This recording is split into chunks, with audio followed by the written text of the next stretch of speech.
नमस्कार, मैं हूं आपके साथ हेमंत कुमार और आज हम बात करने वाले हैं कि अमेरिका की संसद में आखिरकार ईरान के युद्ध को रोकने को लेकर के कैसा प्रस्ताव पारित हो गया और ट्रंप पर इस प्रस्ताव के पारित होने के बाद असर क्या पड़ने वाला है। इससे भी बड़ी बात यह कि ट्रंप की पार्टी में क्रॉस वोटिंग हो गई और अमेरिका की संसद में जो हुआ वो ट्रंप के लिए टेंशन कैसे दे गया, इस वीडियो में हम विस्तार से समझेंगे।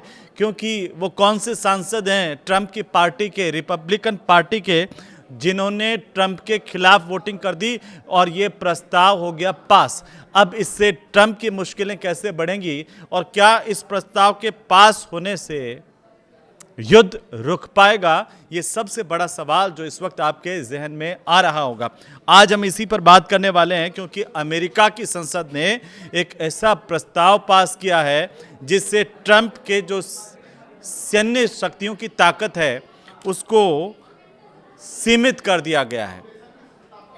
अब हम देखेंगे कि जब वोटिंग हुई तब ट्रंप की जो पार्टी है, रिपब्लिकन पार्टी, उसमें 4 सांसद ऐसे थे जिन्होंने ट्रंप के खिलाफ जाकर के वोट डाला इस प्रस्ताव में। हालांकि 3 ऐसे सांसद भी हैं जिन्होंने वोटिंग में भाग ही नहीं लिया और इसके चलते कहा यह जा रहा है कि ट्रंप के खिलाफ ये प्रस्ताव एक तरह से पारित हो गया, जिससे ट्रंप की जो सैन्य शक्तियां हैं वो अब सीमित हो गई हैं। ट्रंप कुछ भी बयान दे रहे थे, हो सकता है उन पर लगाम लगे ना लगे, लेकिन सेना को आदेश देने के मामले में लगाम ज़रूर लग गई है। क्योंकि विपक्षी पार्टी जो डेमोक्रेट्स हैं उनका साथ दिया ट्रंप की पार्टी के 4 सांसदों ने क्रॉस वोटिंग कर लीजिए या ये कह लीजिए कि ट्रंप के खिलाफ जाकर के वोट डाला और असर क्या हुआ कि 50-47 से पास हो गया प्रस्ताव। 50 वोट इस प्रस्ताव के पक्ष में पड़े और 47 वोट ऐसे थे जो इसको पारित नहीं करवाना चाहते थे, यानी कि विपक्ष में पड़े।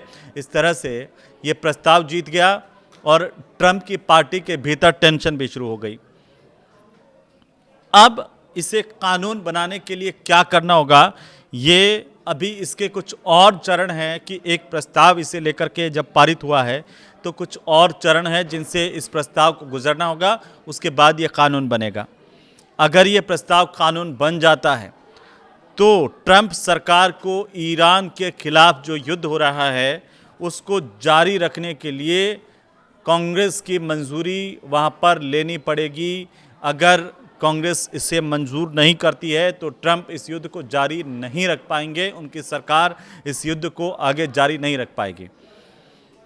तो दोस्तों, जो अमेरिका की संसद है सीनेट, और सीनेट में इस पर अंतिम वोटिंग होना हालांकि अभी बाकी है, जैसे मैं कह रहा था कुछ और चरण भी बाकी है और इसके बाद इसे रिपब्लिकन पार्टी की जो बहुमत वाली सरकार है, ट्रंप सरकार, हाउस ऑफ रिप्रेजेंटेटिव्स, उससे भी मंजूरी लेनी होगी। हालांकि इसके बाद भी ट्रंप इसके खिलाफ वीटो कर सकते हैं। फिर उस वीटो को रद्द करने के लिए क्या करना होगा, उसके लिए सीनेट और हाउस दोनों में 2/3 बहुमत होना चाहिए, तब जाकर के ट्रंप का वीटो जो है वो कैंसिल हो पाएगा। जो फिलहाल ये माना जा रहा है कि थोड़ा मुश्किल है और क्या इसकी वजह से ट्रंप के सामने कोई मुश्किल खड़ी हो रही है, तो फिलहाल ऐसा लगता हुआ नजर नहीं आ रहा। लेकिन विपक्ष ने क्या कहा, अमेरिका में विपक्ष ने कहा कि युद्ध शुरू करने का अधिकार संसद के पास हो, ये मांग की गई है। और ये जो वोटिंग हुई है उसमें इसे विपक्ष अपनी बड़ी जीत के तौर पर देख रहा है। 50-47 से जो ये प्रस्ताव पास हुआ, इसे विपक्ष अपनी जीत मान रहा है और माना यह जा रहा है कि अमेरिका में युद्ध शुरू करने या सेना भेजने का अधिकार जो है वो राष्ट्रपति का नहीं बल्कि संसद के पास होना चाहिए। और अमेरिका का जो संविधान है उसमें यही व्यवस्था, इसी तरह की व्यवस्था दी गई है।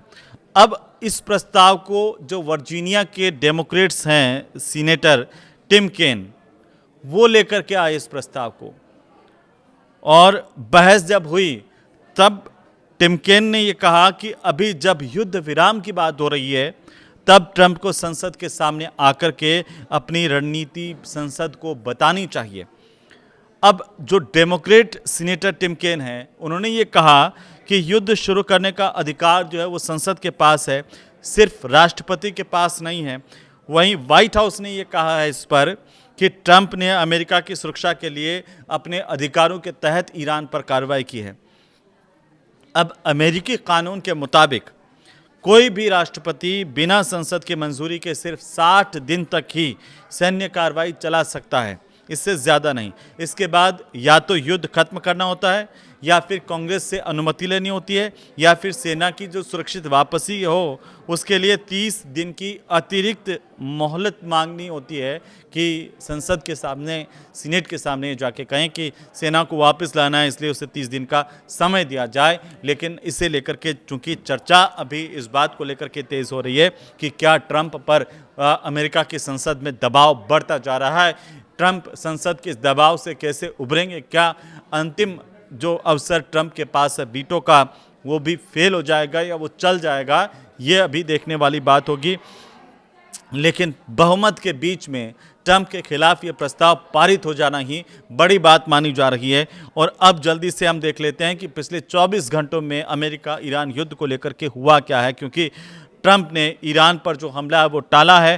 ट्रंप ने कहा कि अमेरिका ईरान पर सबसे बड़ा हमला करने वाला था, लेकिन फिलहाल इसे रोक दिया गया है। इसके पीछे की वजह क्या है, वो अलग अलग तरीके की चर्चाएं सामने आ रही। कोई कह रहा है कि संसद में ये प्रस्ताव आ रहा था, कोई कह रहा है कि दूसरे देशों का दबाव है, तो अलग अलग बातें। कोई कह रहा है कि अंदरूनी ही ट्रंप के सरकार के अंदर ये दबाव है कि क्या कर रहे हैं, इतने दिन से युद्ध चल रहा है, देश को भी परेशानी हो रही है।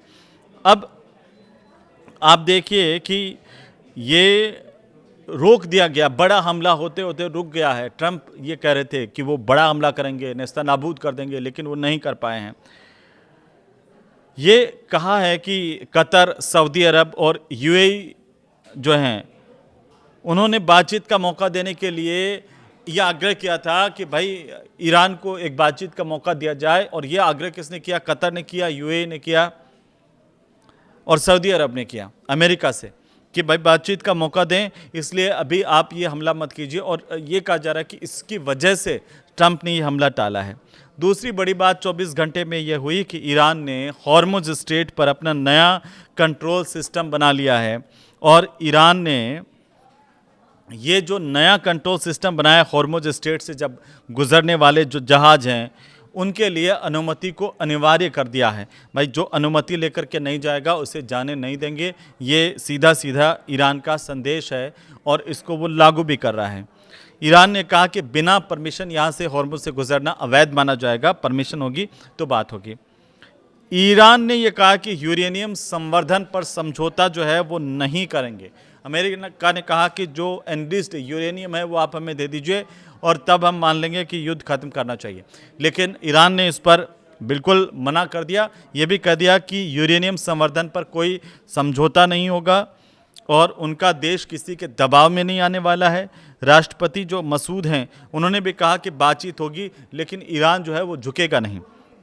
ये स्थितियां ईरान की तरफ से अभी भी क्लियर दिख रही हैं कि ईरान जिस बात पर पहले था वहाँ पर अभी अड़ा हुआ है, उसके व्यवहार में किसी तरह का कोई परिवर्तन आता हुआ अभी दिख नहीं रहा है। क्योंकि ये जो तारीख है वो 20 मई की तारीख है और इस दिन अगर ये बड़ी खबर आती है कि अमेरिका की संसद में ट्रंप के खिलाफ प्रस्ताव जो है वो पारित हो गया, तो ये वाकई ट्रंप के लिए टेंशन हो सकती है, उनकी सरकार के लिए टेंशन हो सकती है।